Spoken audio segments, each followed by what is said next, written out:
हिमाचल प्रदेश देवभूमि है। भक्ति और शक्ति का बेहतर समन्वय हिमाचल प्रदेश के अंदर देखने को मिलता है और स्वाभाविक रूप से भक्ति और शक्ति के इस बेहतर समन्वय की ही मिसाल भारतीय जनता पार्टी की डबल इंजन की सरकार है।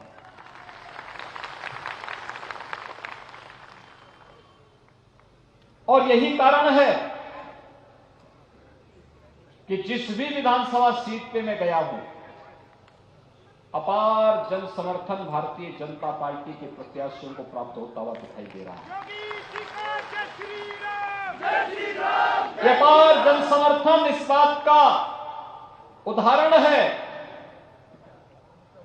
कि विगत 8.5 वर्षों से प्रधानमंत्री मोदी जी के नेतृत्व में भारतीय जनता पार्टी की सरकार ने देश के विकास के लिए,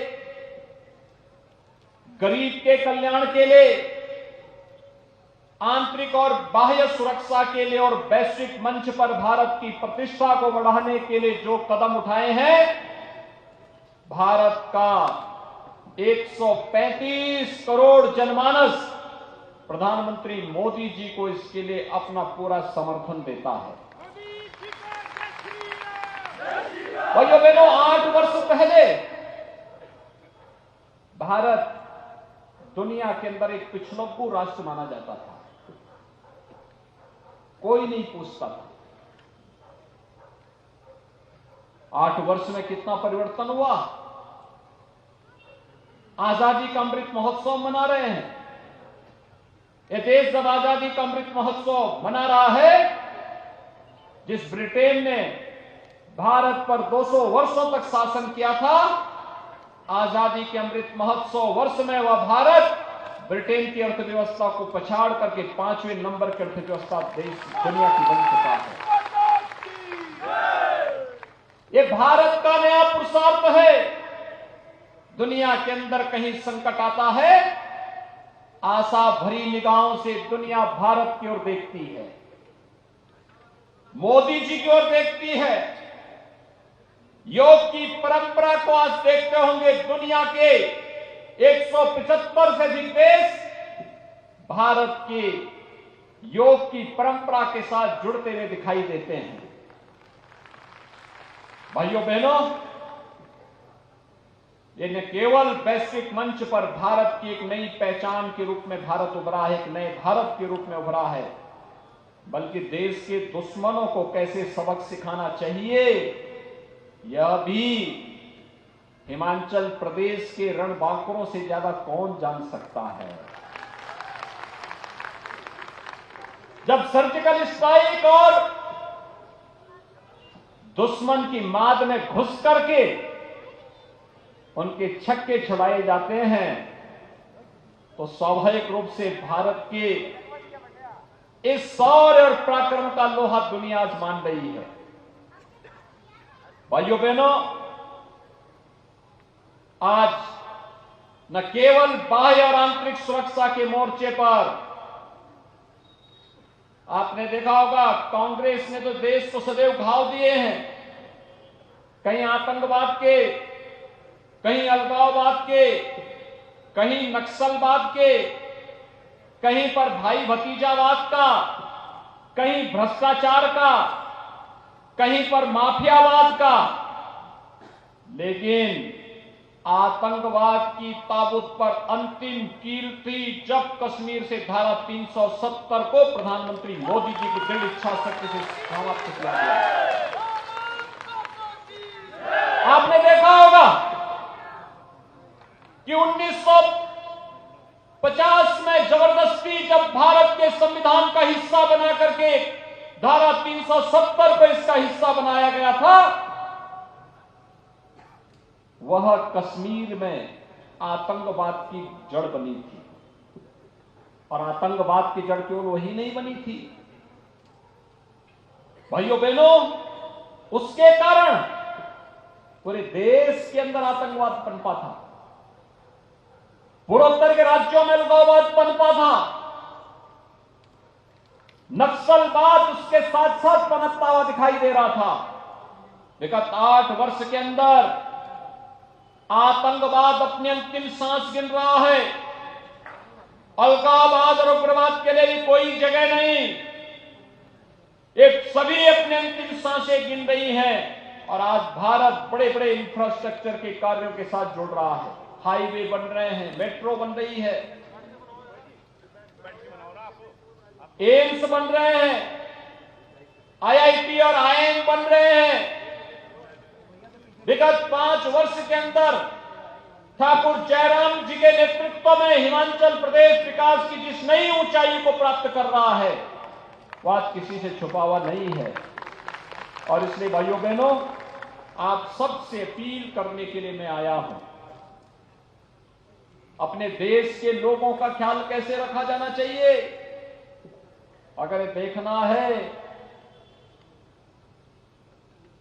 तो सामान्य दिनों में तो कोई भी बोल सकता है, लेकिन जब जीवन के लिए संकट का समय रहा हो, तब अगर कोई देखभाल करता हो तो वही सच्चा हितैषी हो सकता है। और कोरोना जैसी महामारी सदी की सबसे बड़ी महामारी थी।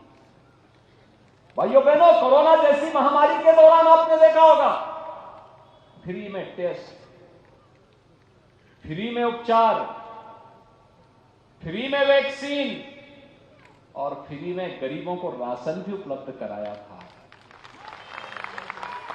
ये सरकार की संवेदनशीलता, सरकार के द्वारा कुशल प्रशासन का उदाहरण है ये।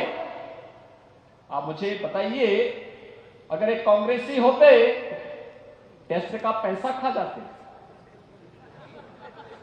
वैक्सीन बेच देते, राशन डकार जाते, गरीब देखता रह जाता, और यही होता था इनके शासनकाल में, यही होता था। मैं आपसे पूछना चाहता हूं, क्या कांग्रेस होती तो क्या कश्मीर से धारा 370 हट पाती? क्या कांग्रेस रहती तो कोरोना प्रबंधन का इतना अच्छा उदाहरण प्रस्तुत कर पाती? और मैं उत्तर प्रदेश से आया हूं, अगर कांग्रेस रहती तो क्या अयोध्या में भगवान राम का भव्य मंदिर का निर्माण का कार्य प्रारंभ हो गया होता? आज अयोध्या में राम मंदिर बन रहा है ना, कोई संदेह तो नहीं है ना? अब तो निर्माण कार्य देख रहे हैं ना, क्या ऊंचा आकार लेता जा रहा है। 2023 के अंत तक अयोध्या में भगवान राम का भव्य मंदिर का निर्माण हो जाएगा। दुनिया की कोई माई का लाल उसको रोक नहीं सकता है। रामलीला विराजमान होंगे अयोध्या में, अपने मंदिर में। 500 वर्षों का इंतजार समाप्त होगा। दुनिया के अंदर जहां कहीं भारतवासी होगा वो प्रफुल्लित होगा, और अयोध्या का राम मंदिर एक केवल एक मंदिर नहीं, भारत का राष्ट्र मंदिर भी होगा। क्या कांग्रेस काम कर पाती? क्या कांग्रेस से ये अपेक्षा आप रखते थे? और काशी में भी काशी विश्वनाथ धाम क्या आकार ले रहा है, आपने देखा? तो ये काशी विश्वनाथ धाम में जाकर के देखिए। कांग्रेस के समय में काशी विश्वनाथ धाम 5 फीट का संकरा रास्ता था। 10 श्रद्धालु इकट्ठा नहीं हो सकते थे। आज 100 मीटर चौड़ा रास्ता भी है और 1 लाख श्रद्धालु एक साथ वहां एकत्र हो सकते हैं। भाइयों बहनों, यही तो चमत्कारिक नेतृत्व है मोदी जी का। और भाइयों बहनों, ये केवल अयोध्या और काशी नहीं, मथुरा वृंदावन भी संवर रहा है। केदारपुरी में भी पूरी भव्यता के साथ पुनरुद्धार का कार्य संपन्न हो चुका है। मध्य प्रदेश के महाकाल में महाकाल लोक का पुनरुद्धार हो रहा है। आस्था के इन प्रतीकों का सम्मान क्या कांग्रेस कर पाती? क्या गरीबों को राशन ये दे पाते? गरीबों को फ्री में उपचार की व्यवस्था ये लोग कर पाते? हर गरीब को आवास की सुविधा, हर गरीब के घर में शौचालय की सुविधा क्या ये कांग्रेसी कर पाते?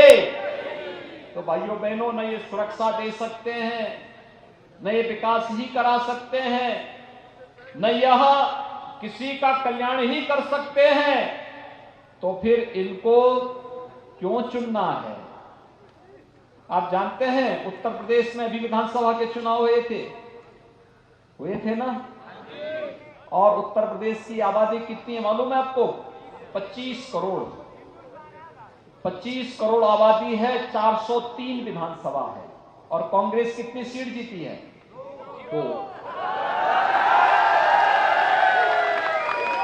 2 सीट जीती है। और भाइयों बहनों, आप सुनते होंगे कि राम नाम सत्य है के लिए भी 4 आदमी चाहिए होते हैं। वहां कंधा देने के लिए कोई नहीं उनको। तो आप इस देवभूमि में कैन ऐसे लोगों को ढोने का प्रयास कर रहे हैं। मत ढोइए। और मैं इसलिए भी आपसे कह रहा हूं, डबल इंजन की सरकार जिस स्पीड के साथ विकास करा रही है हिमाचल प्रदेश की, भाइयों बहनों, शांति और सौहार्द की भूमि, देवभूमि के रूप में हिमाचल प्रदेश है। थोड़ी सी चूक हुई नहीं कि उत्तर प्रदेश में जिन माफियाओं पे हम लोगों ने डंडा लगा रखा है, वे सब भाग करके फिर यहीं आ जाएंगे। और इसलिए हम पूरी सतर्कता बना के रखें, किसी माफिया को नहीं आने देंगे, क्योंकि कांग्रेस का हाथ माफियाओं के साथ सदैव रहा है। और इसलिए आपको आगाह करने के लिए मैं आज आया हूं, बड़ी सावधानी और सतर्कता के साथ 12 नवंबर के लिए भारतीय जनता पार्टी को भारी बहुमत से विजयी बनाने के लिए हमें तैयार होना होगा। आप क्या सहमत हैं? और भाइयों बहनों, इसलिए भी यहां के लोकप्रिय सांसद हैं केंद्र सरकार के सबसे युवा मंत्री श्री अनुराग सिंह ठाकुर और भारतीय जनता पार्टी के राष्ट्रीय अध्यक्ष हैं माननीय श्री जगत प्रकाश नड्डा जी। और इसी जिले से है, यानी इसी जिले के सपूत भारत में भारतीय जनता पार्टी का नेतृत्व कर रहे हैं। उन्हीं के नेतृत्व में पूरे देश के अंदर भारतीय जनता पार्टी संगठन चुनाव लड़ता है। और इसलिए भारी बहुमत के साथ भारतीय जनता पार्टी के प्रत्याशियों को जीतना चाहिए। राजेंद्र जी ने बहुत अच्छा काम किया। पहले 10 वर्ष विद्यार्थी परिषद और संगठन के लिए समर्पित किए। आज यहां पर विधायक और प्रदेश सरकार में मंत्री के रूप में आपकी सेवा कर रहे हैं। भारी बहुमत से विजयी बनाकर के भेजे। विश्वास के साथ कह सकते हैं, विकास की एक नई ऊंचाइयों के साथ घुमावरी विधानसभा और हिमाचल प्रदेश आगे बढ़ेगा।